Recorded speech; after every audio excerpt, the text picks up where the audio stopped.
Hello, I'm back. Just wanted to share this concept with you. It's basically an ammo box, oven, rocket stove, whatever. But I can see it's probably got 2 layers of lead paint and it's galvanised underneath it, but the box is brilliant. I'm suffering a little bit of smoke at the moment, and yeah, that's tarring up. But the concept is it all fits inside the box, and that's why the chimney's that tall. I'm just going to have to get another section the same length so that it fits in the box. Then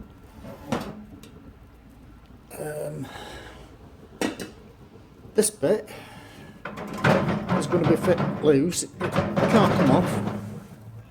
Can't come off at all. The pellets are burning all right. I've had it going about an hour. It was terrible to start because I'd left it outside and it got soaked inside, so it needed to warm up. Now, here's the interesting part, I think. I'm not actually using the ammo box as the fire pit, if you like. What I'll basically do, I can get 2 pans on there, and I can get one on there, so I'll get 3 pans on it. And where the line is, I'm going to cut it in half, devise some way of fastening it back together. The same with the chimney, way of fastening it on. I've got it tacked on at the moment, and it would all fit in the box, which I thought was a great idea for chucking it in the boot and taking it anywhere you want. Maybe off-gridding, homesteading, whatever. The box is tatty anyway, but it's got everything that I want. If I want to boil the pan, because it doesn't boil on the top, but if you put it on there, but usually at the other end where it's hottest, it takes about 5 minutes to boil, which I've already tested. Got myself a cup of coffee. Now, the temperatures it gets up to when the lid's up, it's good. It's 400 odd, so it's getting hot enough. So with that in mind, I'm not boil you with boiling water. I'm gonna fasten. Well, I'll tell you what. I'll show you this thing I've got. I saved it years and years ago out of a gas combi boiler, and it's a heat exchanger, obviously, but it's copper.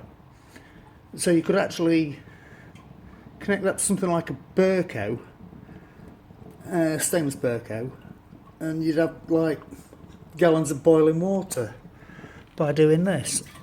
If I drop it inside, obviously drill through, then I'll close this and give it a few minutes. See, it's even got the fasteners that are brilliant, man. So yeah, so basically chop it in half, put that in the copper heat exchanger, pipe it out into a container. I did think about doing a mass, heat thing by putting that right there, because it's scrap, and then as it happens I've got this as well, which I saved out of another condensing boiler years ago. You know you're not going to throw them away, don't you? And that's stainless steel, that one.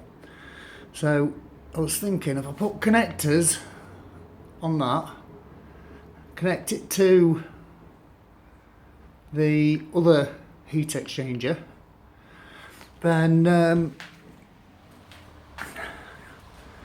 have it based at the side, you'd have like a big tank of hot water. Obviously you couldn't drink it, you wouldn't want to do a lot with it because it's obviously a gas bottle and it'll go rusty pretty quick, I think. Now, another thing, these boxes, our old army ammo boxes, have got little holes in the corners, so I can get some nice little legs on there that'll just fold underneath for carrying it around, because you've got the nice little handles there. You can't use them at the moment because I've just chucked it in and tacked it up, but I just wanted to find out if it'd work, so that's where I am with it.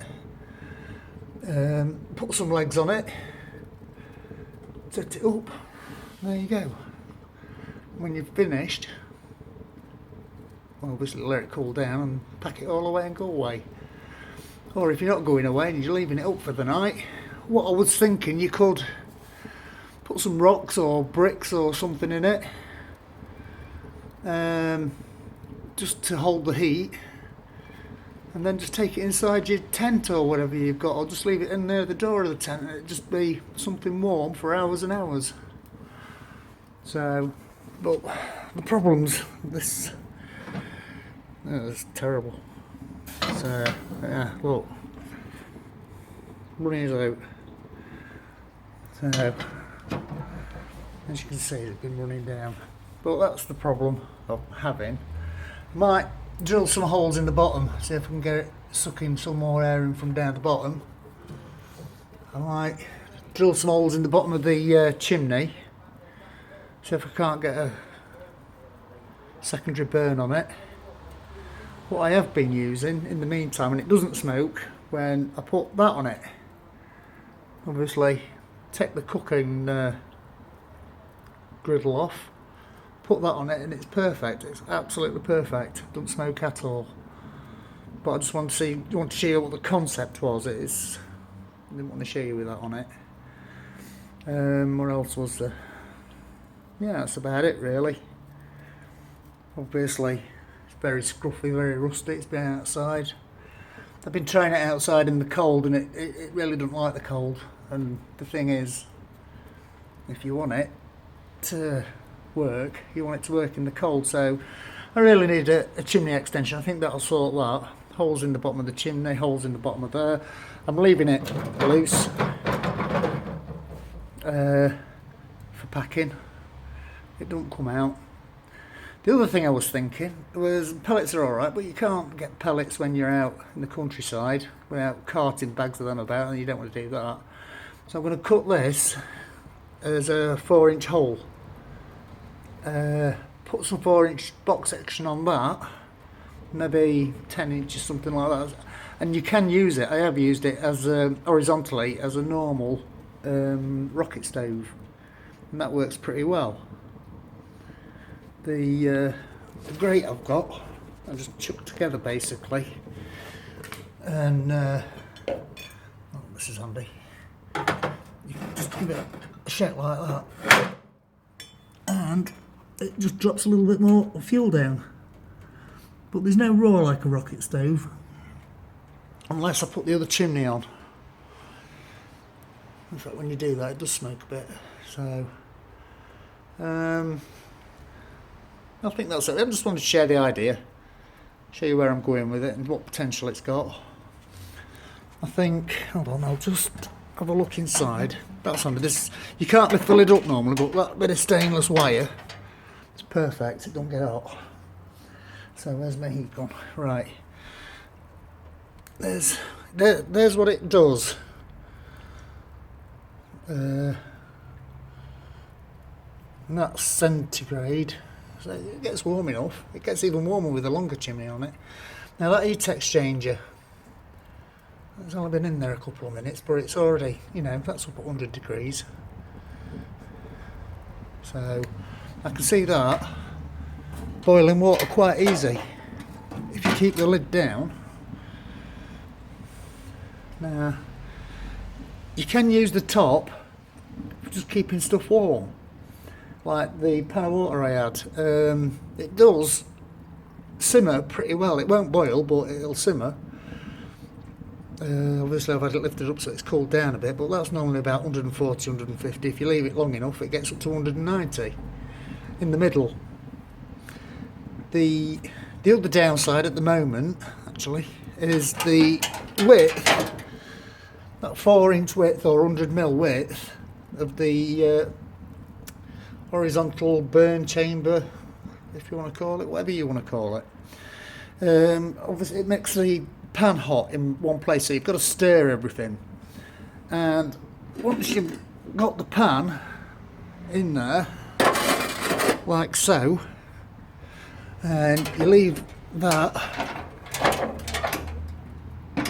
like that, and it gets to a boil in say another 5 or 10 minutes time and everything like that, you can't just lift the pan out because the handle's red hot. Obviously it's an oven that's getting up to like 400 degrees, so you obviously need a glove to take it out, so I'm not going to do that at the moment.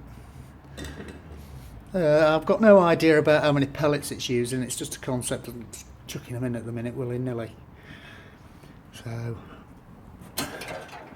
but outside, it's a wet miserable night, the ground is 10 degrees, you can just see it. Obviously in here, with that at the side of there, that metal door's 30 degrees, it's lovely and warm in here. Unfortunately the smoke's going outside, so I'm like, okay, don't worry. Yeah, seen the good bits, seen the bad bits, seen where I'm going with it. I've been a bit steady. I did one a month ago, and then a few weeks after that, and then I got burgled. So I've got no hand tools at the minute. That's why I ain't done out. So I've just got to send another drill. I've managed to save my welder, so I can do bits. And obviously, we'll see you later. Thanks, bye.